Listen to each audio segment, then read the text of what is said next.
ये आकाशवाणी है। प्रस्तुत है कार्यक्रम सुर्खियों में। इसके अंतर्गत सुनिए केंद्रीय मंत्रिमंडल के फैसलों पर चर्चा।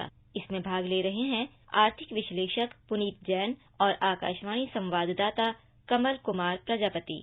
प्रधानमंत्री की अध्यक्षता में आज केंद्रीय मंत्रिमंडल की बैठक हुई, जिसमें जो निर्णय लिए गए उनमें एक तो प्राइमरी एग्रीकल्चर क्रेडिट सोसाइटीज के कंप्यूटरीकरण का निर्णय लिया गया और दूसरे अहम फैसले में सरकार ने कच्चे तेल के घरेलू उत्पादन के बाद रिफाइनिंग के लिए बेचे जाने में सार्वजनिक उपक्रमों यानी पीएसयूज के लिए एलोकेशन की जो बाध्यता थी उसको समाप्त करते हुए इसमें निजी क्षेत्र को शामिल किया है। तो इन निर्णयों पर बात करने के लिए हमारे साथ कार्यक्रम में जुड़ रहे हैं आर्थिक विश्लेषक पुनीत जैन।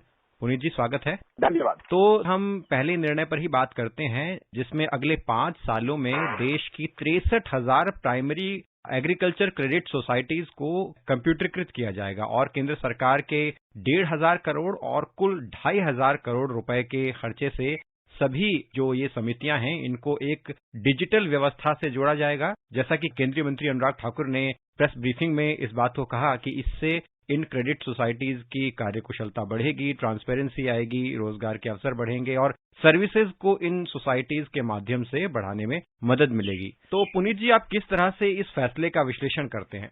एग्रीकल्चर में देखिए, क्रेडिट जो है, शॉर्ट टर्म क्रेडिट किसानों के लिए बहुत महत्वपूर्ण होता है, क्योंकि जब वो बुआई करते हैं या कटाई करते हैं फसल की, उस वक्त उनके लिए पैसे को मुहैया कराना, क्रेडिट को दिलाना, वो बहुत इंपॉर्टेंट होता है उनके अच्छे पैदावार के लिए भी और उनके अच्छे स्तर पे वो बेच पाए इसके लिए भी। तो शॉर्ट टर्म क्रेडिट के लिए इस वक्त देश में आप ये मान सकते हैं कि करीब 33 स्टेट कोऑपरेटिव बैंक्स हैं और करीब 350 डिस्ट्रिक्ट कोऑपरेटिव बैंक्स हैं, जिसके थ्रू हम ये क्रेडिट फार्मर्स को देते हैं। लेकिन इनके साथ साथ, क्योंकि देश में करीब 13 से 15 करोड़ किसान आज हैं जो खेती करते हैं, उनको ये क्रेडिट हमें पहुंचाना होता है। इनको क्रेडिट पहुंचाने के लिए 63,000 प्राइमरी एग्रीकल्चर क्रेडिट सोसाइटीज हैं, जिनको हम पैक्स कहते हैं। अभी तक क्या है सिचुएशन की, जो बैंक्स हैं वो तो कंप्यूटराइज्ड हैं, तो वहां पर जो क्रेडिट डिस्बर्सल है या जो पैसे का मैनेजमेंट है वो कंप्यूटराइज्ड है। लेकिन जो किसानों जो लास्ट माइल क्रेडिट है, यानी किसानों तो जो क्रेडिट पहुंचता है टैक्स के थ्रू, वो कंप्यूटराइज नहीं था, इसलिए उसमें पारदर्शिता या ट्रांसपेरेंसी नहीं थी, उसकी अकाउंटेबिलिटी बहुत कम थी और सरकार को उसको एफिशिएंट और बनाना है। जैसे हम डायरेक्ट बेनिफिट ट्रांसफर की बात करते हैं या जितने भी डिस्बर्सल्स हैं, वो टैक्स का बहुत बड़ा उसमें इंपॉर्टेंट रोल है। जो ये 63,000 टैक्स हैं, अब इन टैक्स को भी, in primary agriculture credit societies को भी कंप्यूटराइज किया जाएगा और जो बैंकिंग सोल्यूशन है, जो कोर बैंकिंग सोल्यूशन हम कहते हैं, उसके साथ को जोड़ दिया जाएगा। तो आप ये कह सकते हैं कि पूरा सीमलेस और ट्रांसपेरेंट कंप्यूटराइजेशन होगा क्रेडिट, यानी बैंकों से पैसा आने में और किसानों के हाथ तक पहुंचने में। ये एक बहुत महत्वपूर्ण एक कदम है। अब आप देखिए, 63,000 जो ये पैक्स हैं या जो सोसाइटीज हैं, इनको कंप्यूटराइज अगर हम करते हैं और आप मान के चलिए कि 3 से 4 लाख रुपया पर सोसाइटी को भी लगता है कंप्यूटराइज करने में, तो करीब 2,500 करोड़ रुपया इसके अंदर खर्चा आता है। जो एग्रीकल्चर सोसाइटीज है, ये छोटे किसानों की सोसाइटीज होती है, ये इसको अफोर्ड नहीं कर सकती। तो ये बहुत बड़ा कदम उठाया है सरकार ने आज, कि 2,500 करोड़ रुपया गवर्नमेंट प्रोवाइड करेगी कि आप इन सोसाइटीज को कंप्यूटराइज कर पाए और पूरे बैंकिंग सिस्टम से उसको जोड़ पाए। तो इस परिप्रेक्ष्य में यदि आप देखें तो आपको लगेगा कि ये बहुत बड़ा कदम है उन 13 से 15 करोड़ किसानों के लिए, कि उनका पूरा सिस्टम ये कंप्यूटराइज और ट्रांसपेरेंट होगा। बिल्कुल। और अब जो एक सिस्टम सामने आएगा कि हर 200 समितियों के ऊपर एक सपोर्ट यूनिट होगी और इन यूनिट्स का भी राज्यों के स्तर पर सुपरविजन होगा और अलग अलग सरकारी पोर्टल्स के साथ इन समितियों को जोड़ा जाएगा। और जैसा कि आपने कहा कि जो किसानों के लिए कई योजनाएं सरकार द्वारा संचालित की जाती हैं, उनकी सीमलेस डिलीवरी के लिए इन समितियों का बहुत बड़ा रोल होगा। तो हम आपसे यही समझना चाहेंगे कि ये पूरा फॉर्मल सिस्टम अब बनाया जा रहा है इन क्रेडिट सोसाइटीज को लेकर, और हमने कोऑपरेटिव बैंकों के मामले में भी इस तरह के प्रयासों को देखा है। तो आगे आने वाले समय में इन 63,000 क्रेडिट सोसाइटीज की आप कितनी बड़ी भूमिका देखते हैं और जो किसान हैं, कोऑपरेटिव क्षेत्र से जुड़े हुए लोग हैं, उनको इससे किस तरह से फायदा होने वाला है? फाइनेंशियल सिस्टम में या एडमिनिस्ट्रेशन में जहां भी डिजिटलाइजेशन हुआ है, वहां पर एफिशिएंसी ऑफ सर्विस बढ़ी है, यानी लोगों को सुविधाएं आराम से मिलती हैं और उसमें एक पारदर्शिता रहती है। तो मुझे लगता है कि ये जो बहुत इंपॉर्टेंट एक लिंक है, जहां पर किसानों के हाथ में सीधा पैसा उनको मिल सकेगा और एक ट्रांसपेरेंट तरीके से मिल सकेगा, वो बहुत बड़ा कदम है। दूसरा मैं ये कहना चाहूंगा कि देखिए, जब हम बात करते हैं फाइनेंशियल इंक्लूजन की, यानी जो आखिरी कोने में भी जो देश के जो किसान हैं, जिनके पास कोई सुविधा नहीं है फॉर्मल, या वो बहुत दूर है अर्बन सेंटर से, उन किसानों तक पहुंचने के लिए, यानी उनको भी फाइनेंशियल सिस्टम में इंक्लूड करने के लिए ये बहुत एक इम्पोर्टेंट कदम है। ज्यादातर हम देखते हैं कि वो कैश के ऊपर डिपेंडेंट हैं, या अगर वो फाइनेंशियल सिस्टम में इंक्लूडेड नहीं है, यानी उनके पास बैंकिंग सुविधा नहीं है, या ट्रांसपेरेंटली उनके पास पैसे की ट्रांसफर नहीं हो सकती, या क्रेडिट नहीं मिल सकता, तो वो डिपेंडेंट हो जाते हैं लोकल मनी लेंडर्स के ऊपर, या कुछ लोग उनको एक्सप्लॉइट कर पाते हैं। तो अगर आप इसको देखें तो social development point of view से ये कोऑपरेटिव सेक्टर के लिए, किसानों के लिए काफी इंपॉर्टेंट कदम है। और जैसे मैंने पहले आपको नंबर्स दिए थे, देखिए जो बैंक्स है वो बहुत लिमिटेड है, और जो एग्रीकल्चर सोसाइटीज है, जो प्राइमरी एग्रीकल्चर सोसाइटी है, ये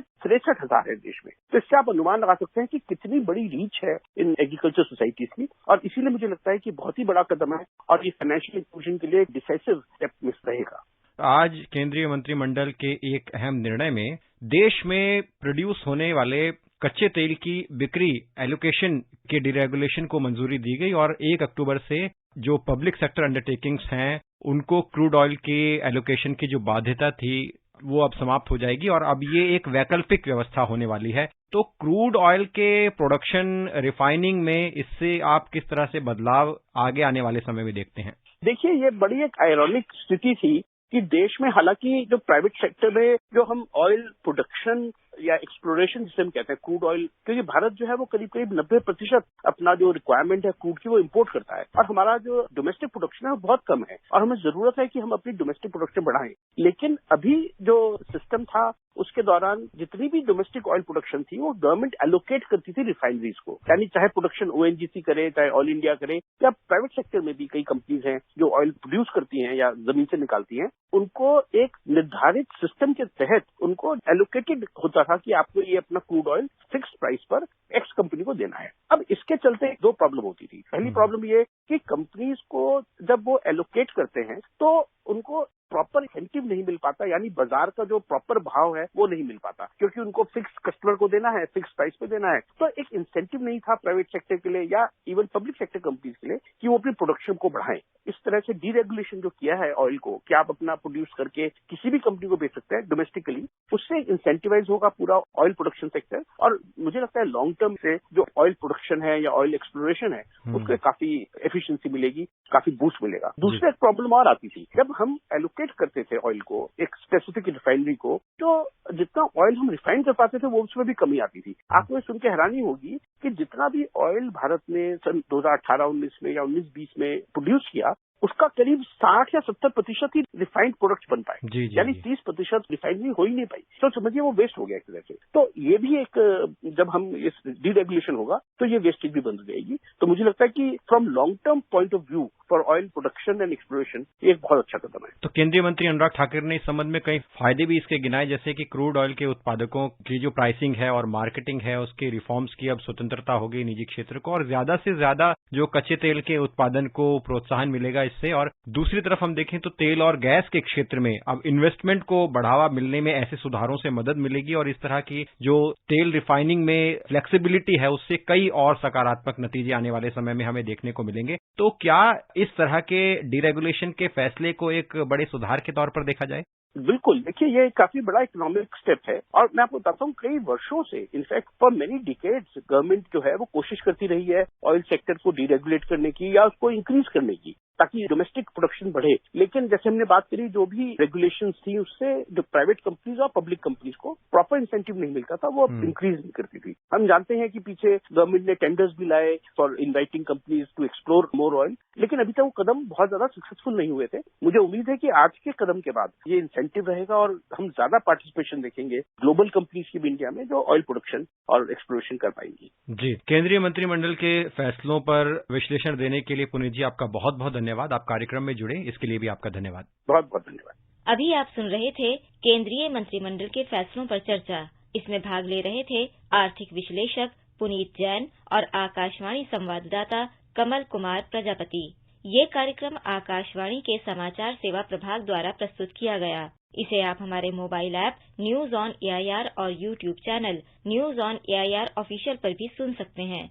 इस कार्यक्रम के संबंध में अपनी प्रतिक्रिया आप हमें ईमेल कर सकते हैं। पता है airnsdtalks@gmail.com। ये कार्यक्रम फिर से सुनने के लिए लॉग ऑन करें हमारी वेबसाइट newsonair.nic.in।